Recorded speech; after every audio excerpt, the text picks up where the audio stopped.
Chapter 15. Until the Daybreak. "The Germans have recaptured Przemysl," said Susan despairingly, looking up from her newspaper. "And now I suppose we will have to begin calling it by that uncivilized name again." Cousin Sophia was in when the mail came, and when she heard the news she hove a sigh up from the depths of her stomach, Mrs. Dr. dear, and said, "Ah, yes, and they will get Petrograd next, I have no doubt." I said to her, "My knowledge of geography is not so profound as I wish it was, but I have an idea that it is quite a walk from Przemysl to Petrograd." Cousin Sophia sighed again and said, "The Grand Duke Nicholas is not the man I took him to be." "Do not let him know that," said I. "It might hurt his feelings, and he is likely enough to worry him as it is." But you cannot cheer Cousin Sophia up, no matter how sarcastic you are, Mrs. Dr. dear. She sighed for the third time and groaned out, "But the Russians are retreating fast," and I said, "Well, what of it? They have plenty of room for retreating, have they not? But all the same, Mrs. Dr. dear, though I would never admit it to Cousin Sophia, I do not like the situation on the Eastern Front." Nobody else liked it either, but all summer the Russian retreat went on, a long, drawn-out agony. "I wonder if I shall ever again be able to await the coming of the mail with feelings of composure, never to speak of pleasure," said Gertrude Oliver. "The thought that haunts me night and day is, will the Germans smash Russia completely and then hurl their Eastern army flushed with victory against the Western Front?" "They will not, Miss Oliver, dear," said Susan, assuming the role of prophetess. "In the first place, the Almighty will not allow it. In the second, Grand Duke Nicholas, though he may have been a disappointment to us in some respects, knows how to run away decently and in order, and that is a very useful knowledge when Germans are chasing you. Norman Douglas declares he is just luring them on and killing 10 of them to 1 he loses. But I am of the opinion he cannot help himself and is just doing the best he can under the circumstances, the same as the rest of us. So do not go so far afield to borrow trouble, Miss Oliver, dear, when there is plenty of it already camping on our very doorstep." Walter had gone to Kingsport the 1st of June. Nan, Di, and Faith had gone also to do Red Cross work in their vacation. In mid-July, Walter came home for a week's leave before going overseas. Rilla had lived through the days of his absence on the hope of that week, and now that it had come she drank every minute of it thirstily, hating even the hours she had to spend in sleep. They seemed such a waste of precious moments.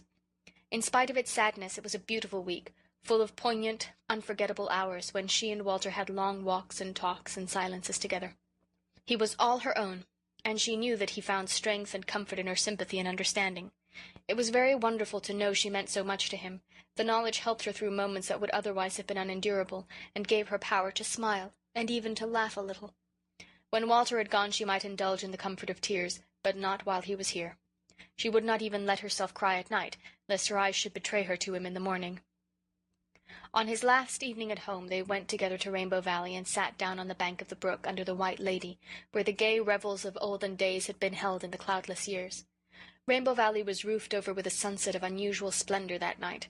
A wonderful gray dusk, just touched with starlight, followed it, and then came moonshine, hinting, hiding, revealing, lighting up little dells and hollows here, leaving others in dark, velvet shadow. "When I am somewhere in France," said Walter, looking around him with eager eyes on all the beauty his soul loved, "I shall remember these still, dewy, moon-drenched places, the balsam of the fir trees, the peace of those white pools of moonshine, the strength of the hills. What a beautiful old biblical phrase that is. Rilla, look at those old hills around us, the hills we looked up at as children, wondering what lay for us in the great world beyond them. How calm and strong they are, how patient and changeless, like the heart of a good woman. Rilla, my Rilla, do you know what you have been to me the past year? I want to tell you before I go. I could not have lived through it if it had not been for you, little, loving, believing heart." Rilla dared not try to speak. She slipped her hand into Walter's and pressed it hard.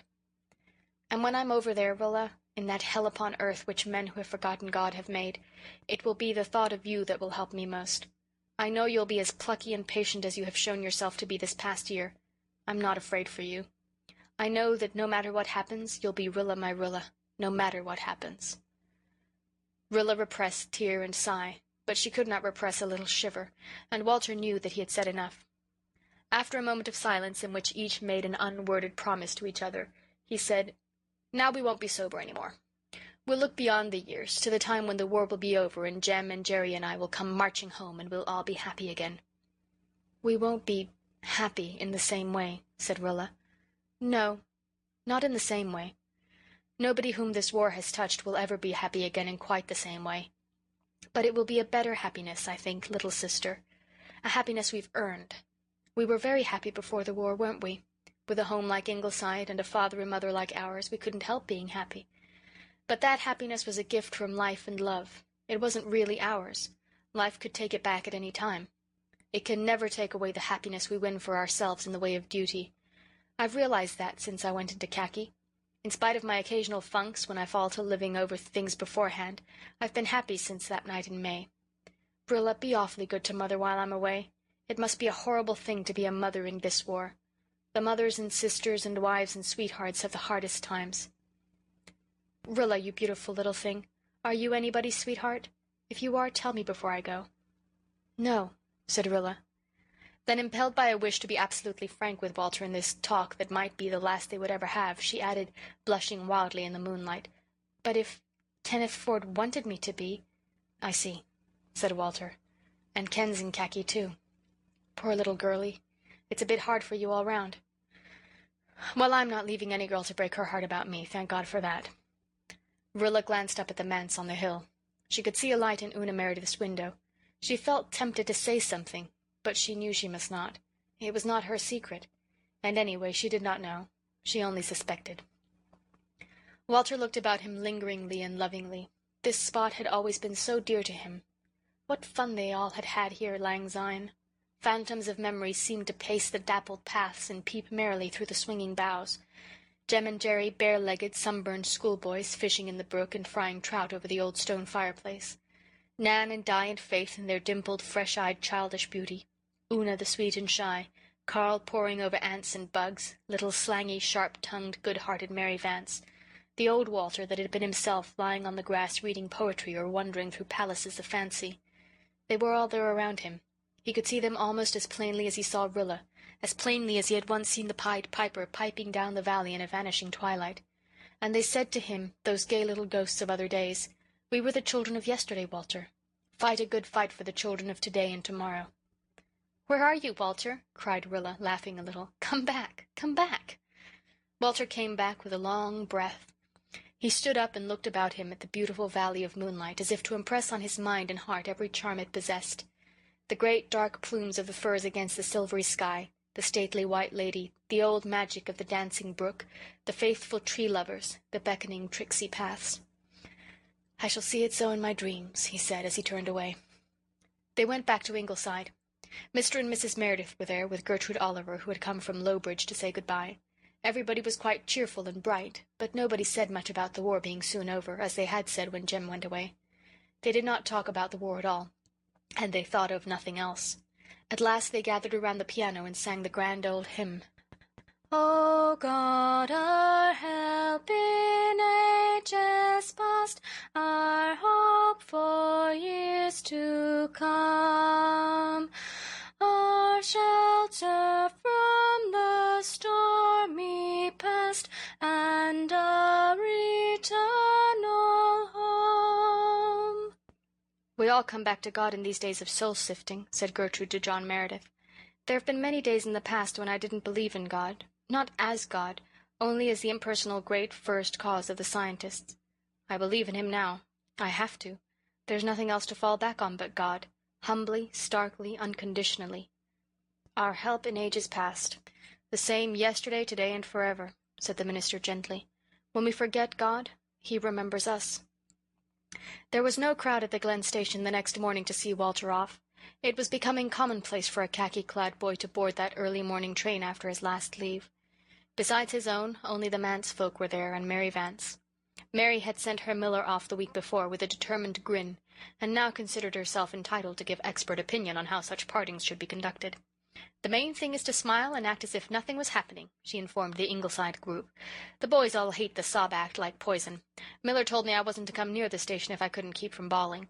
So I got through with my crying beforehand, and at the last I said to him, 'Good luck, Miller, and if you come back you'll find I haven't changed any, and if you don't come back I'll always be proud you went, and in any case don't fall in love with a French girl.' Miller swore he wouldn't, but you never can tell about those fascinating foreign hussies. Anyhow, the last sight he had of me I was smiling to my limit. Gee, all the rest of the day my face felt as if it had been starched and ironed into a smile." In spite of Mary's advice and example, Mrs. Blythe, who had sent Jem off with a smile, could not quite manage one for Walter. But at least no one cried. Dog Monday came out of his lair in the shipping shed and sat down close to Walter, thumping his tail vigorously on the boards of the platform whenever Walter spoke to him, and looking up with confident eyes as if to say, "I know you'll find Jem and bring him back to me." "So long, old fellow," said Carl Meredith cheerfully, when the good-byes had to be said. "Tell them over there to keep their spirits up. I'm coming along presently." "Me too," said Shirley laconically, preferring a brown paw. Susan heard him, and her face turned very grey. Una shook hands quietly, looking at him with wistful, sorrowful, dark blue eyes. But then Una's eyes had always been wistful. Walter bent his handsome black head in its khaki cap and kissed her with the warm, comradely kiss of a brother. He had never kissed her before, and for a fleeting moment Una's face betrayed her if anyone had noticed. But nobody did. The conductor was shouting, "All aboard." Everybody was trying to look very cheerful. Walter turned to Rilla. She held his hands and looked up at him. She would not see him again until the day broke and the shadows vanished, and she knew not if that daybreak would be on this side of the grave or beyond it. "Good-bye," she said. On her lips it lost all the bitterness it had won through the ages of parting, and bore instead all the sweetness of the old loves of all the women who had ever loved and prayed for the beloved. "Write me often, and bring Jims up faithfully according to the Gospel of Morgan," Walter said lightly, having said all his serious things the night before in Rainbow Valley. But at the last moment he took her face between his hands and looked deep into her gallant eyes. "God bless you, Rilla, my Rilla," he said softly and tenderly. After all, it was not a hard thing to fight for a land that bore daughters like this. He stood on the rear platform and waved to them as the train pulled out. Rilla was standing by herself, but Una Meredith came to her, and the two girls who loved him most stood together and held each other's cold hands as the train rounded the curve of the wooded hill.